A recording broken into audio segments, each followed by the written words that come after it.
শিবুর স্বপ্ন 5G, লামডিংয়ের উন্নয়ন 2G।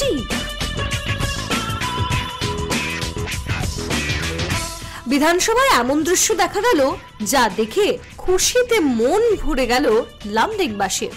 লামডিংয়ের বিধায়ক শিবু মিশ্র, হ্যাঁ সেই শিবু মিশ্র যার কেন্দ্রের রাস্তা দেখলে মনে হয় সরকারি স্কিমের নাম গর্তে শুয়ে থাকো যোজনা, সেই শিবুই আজ গিয়ে বসে পড়লেন স্পিকারের চেয়ারে।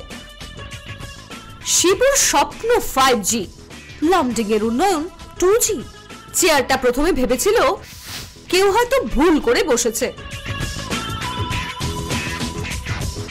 দ্বিতীয় মিনিটে সে ভাবলো না রে সত্যিই বসে পড়েছে।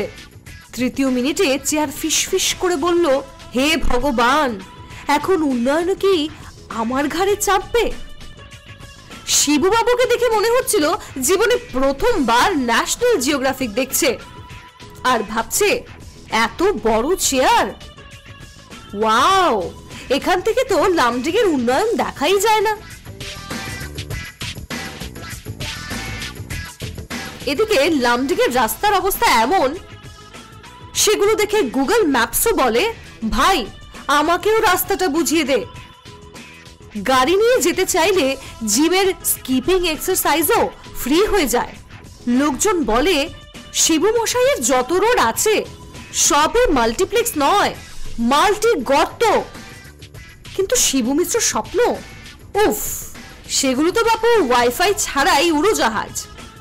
তার স্বপ্নে লামডিংয়ে মেট্রো চলবে, ফ্লাইওভার এত উঁচু হবে যে মেঘ দেখে হাত নেড়ে বলবে, হ্যালো ভাই কেমন আছেন। রাস্তার দুই পাশে থাকবে গোলাপ গাছ। স্বপ্নের মধ্যে তিনি নিজেকে দেখেন মুখ্যমন্ত্রী, স্পিকার ও স্বরাষ্ট্রমন্ত্রীর সঙ্গে। কিন্তু বাস্তবে লামডিংয়ের লোকজন এখনো দাঁড়িয়ে আছে সেই একই জায়গায়, যেখানে শিবুর জমানায় দাঁড়ানোই অগ্রগতি।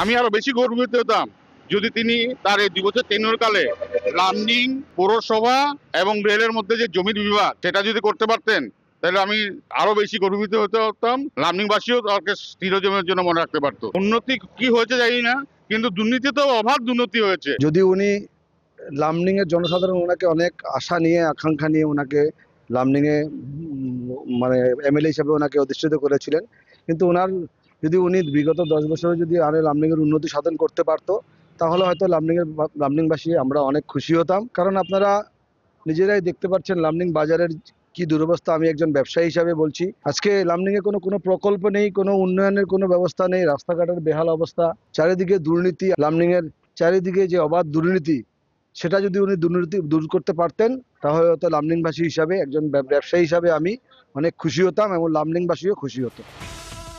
আজ স্পিকারের চেয়ারে বসে শিবু যেন মনে মনে বলছিলেন, দেখো ভাই, উন্নয়ন না হয় দিলাম না, কিন্তু চেয়ার তো দখল করলাম।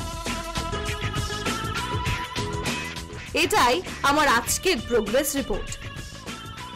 শেষে শুধু এইটুকুই বলি, শিবু মিশ্রর আশা আকাশে উড়ে বেড়ায়, কিন্তু লামডিংয়ের বাস্তবতা নিচেই পড়ে থাকে, একদম গর্তের তলায়।